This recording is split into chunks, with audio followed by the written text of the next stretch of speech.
Hey, Chaim and Saul here again. Now that we know how this upload thing works, and that's actually really cool, we actually just wanted to further a point. And this video, this sole video, is about the proof or lack of proof of God. Now, if you remember from the last video, I'm taking a neutral stance. We both believe in Judaism. The difference is my Judaism is based on the foundation of that I don't know, rather I believe. Saul's stance, correct me if I'm wrong, is based, his foundation is based on that he knows it exists. So mine is based on faith, his is based on intellectual pursuits, if you will. Is this correct or not? Well, it's also faith. I mean, you can't all be all of it. But yeah, Okay. it's around there. So somewhere around there, I guess my whole thing is based on faith alone, but understanding that it's faith and that I don't know. His is based, yes, on faith, but with the stance that his faith is synonymous with knowing. Yeah, would you say so? Pretty much, yeah. Okay, so based on that knowledge, why do you think that God exists? I think God exists because I believe that God gave the Torah to 3 million people at Mount Sinai, and that 3 million people were witnesses to it. Alright? When you have 3 million witnesses saying they saw something, alright? Either they're on LSD, either they're smoking pot, either they're on coke, or they really did see something. I'll tell you something. If it was a hallucination, people would see different things. All right. When people are on LSD, they always have different, like, hallucinations. No one's gonna have the same hallucination. All right. However, people actually saw God, and the way we know this is because there was 3 million people at Sinai. It's recorded in the Torah. It's a record. There is a testimony to 3 million people. Every other religion in the world does not have the testimony of 3 million people. So here's a question that I want to interject. Do you believe that all those people witness God, or do you know that these millions of people witness God? I know that these millions of people witnessed God. How do you know? Because of the number, or because you witnessed it yourself? Because of the number itself. Okay, so how about what if someone were to claim to you? How about I make a claim right now? Um, there were 5 years ago, there were about 2.5 million people who witnessed an alien come down from another planet, and they raped everyone. Yes, they raped everyone. It's the truth. Um, and there was 2 million people who witnessed it. That's a lot of people. That's a lot of people who witnessed this. Okay, so because there was 2 million people who witnessed it, it has to be true. Do you believe me? Yeah. Do you believe me? Yeah. Why do you believe me? Hey, 2 million people saw it at the same time. I just want to know where it is so I can avoid that place. And not go there. Okay, let's make another example. Let's say, let's just say Christianity wasn't just witnessed by 12 people or by a few people in the gathering. Okay, because let's say it was maybe a few hundred people that witnessed it. Let's say it was around the same amount of people who witnessed Jesus doing all these divine acts, and then let's even say that they even witnessed God speaking to Jesus and then speaking to them and saying, "This is my son, and he is your Messiah." Would you believe it? Being that you didn't witness it in your present conscious self, you didn't witness it, but someone told you that millions of people witnessed God speak to Jesus, and then they all heard God say to Jesus, "You're my son, and you are their Messiah." Would you believe them?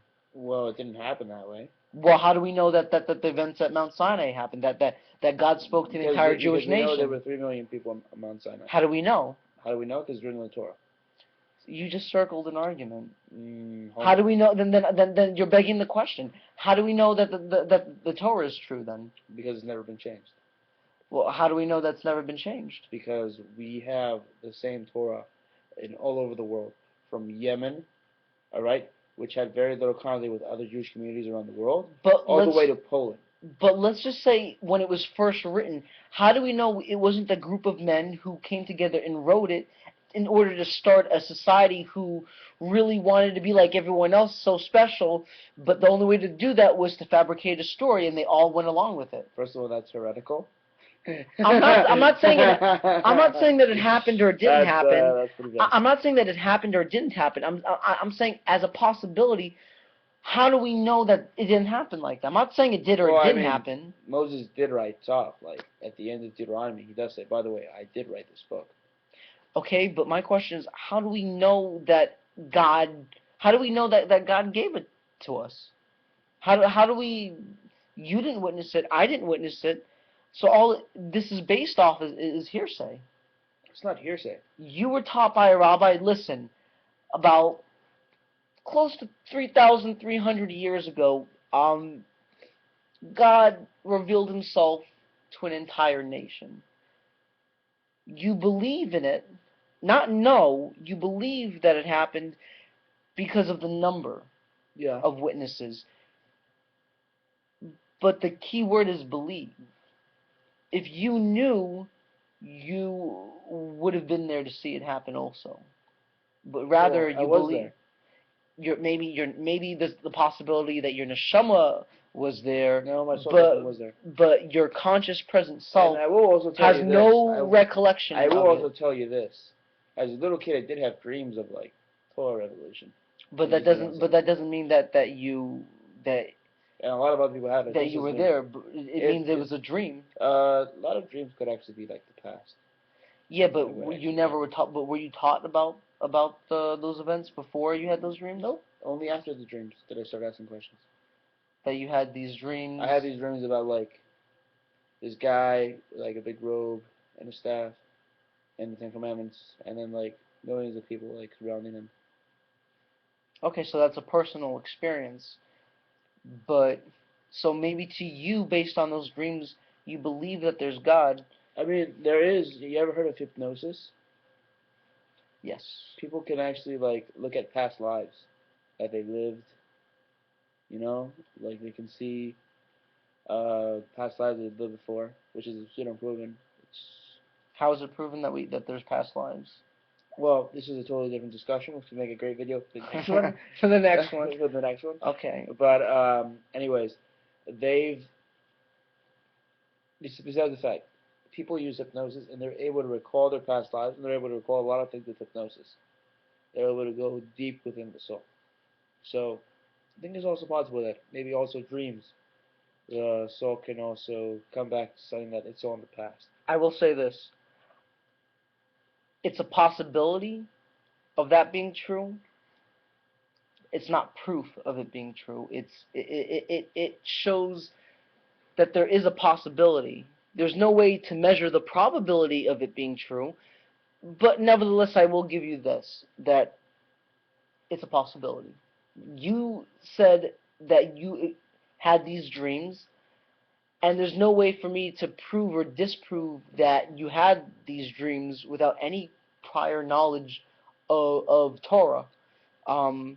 So, being that I can't prove or disprove what you're saying, I would give you the benefit of the doubt that it's a possibility that you had these dreams. But nevertheless, I have to say it's not proof. It's just a personal experience that you had that makes you believe that God exists.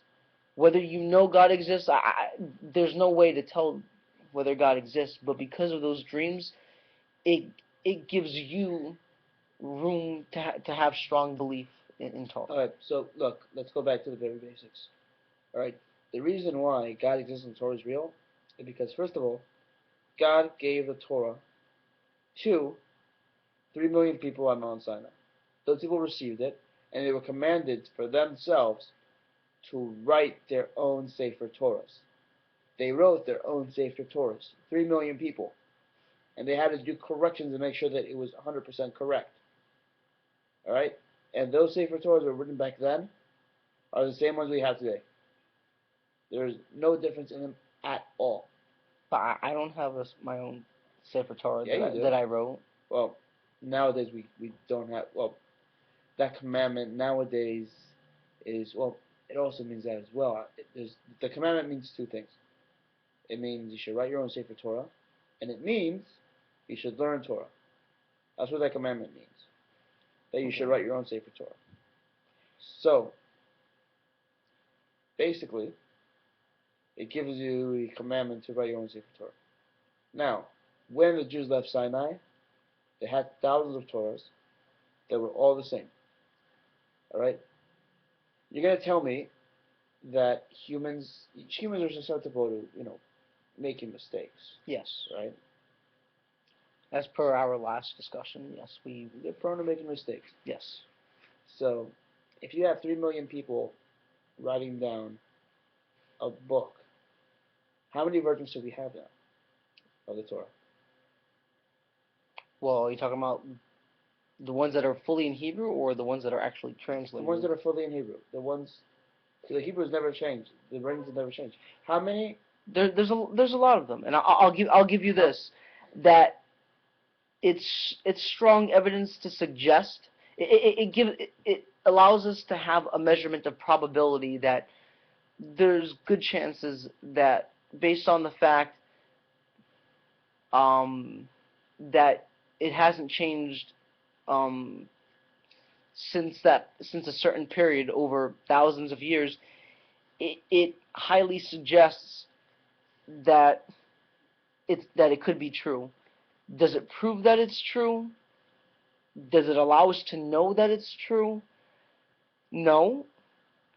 But if one wants to find a good reason to believe in Judaism, this is one good suggestion as to having a good reason to believe. And then there's other good reasons, such as our amazing history of our survival. We can go through different reasons why there's good reasons to believe. And this is my point of view. Obviously, it's different than Saul's here. We don't have the ability to know God. I strongly disagree. He strongly disagrees. But there is good enough evidence to suggest that there is good enough reason to believe. And now it's up to the audience who are watching this video whether they think there is strong enough reason to believe or disbelieve. So, this has been Chaim. أهلا وسهلا. And this has been Saul. مع السلامة. He's a character. سحب لهلا. مع السلامة. Peace. Shalom. Salam. What other languages are there? Vaya con Dios. Que todo sea bien ese. Peace, people. Peace.